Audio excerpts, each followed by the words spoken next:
Beneath the bustling city streets of Bakersfield, engineers carved a sanctuary into the earth, Vault-12.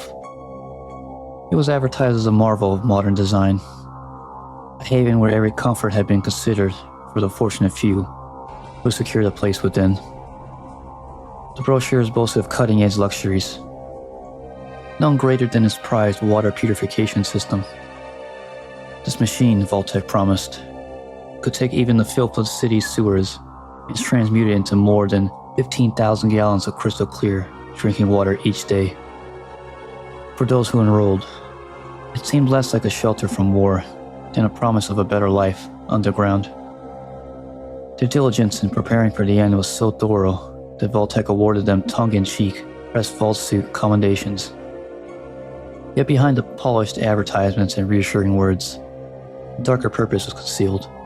Vault-12 was never meant to shield its inhabitants from the nuclear fire to come.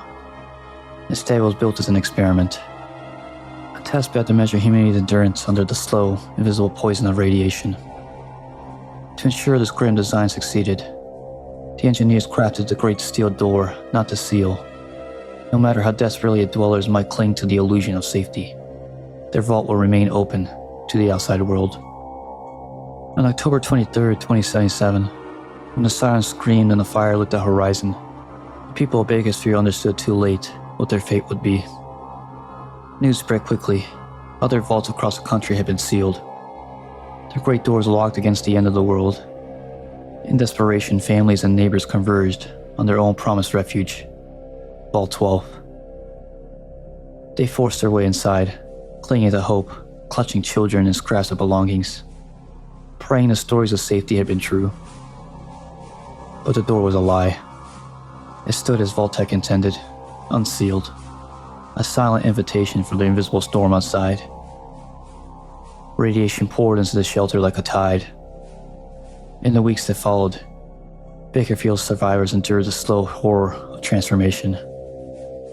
Flesh blistered, hair fell away, voices cracked and changed. Those who lived on became something other than human, twisted into the first ghouls. Years passed. In the summer of 2083, a weary decision divided them. Some survivors, still clinging to the remnants of their humanity, left the vault to wander the wastes. Others, resigned to their fate, chose to remain. From the persistence rose a new and haunted city, Necropolis. The graveyard made home,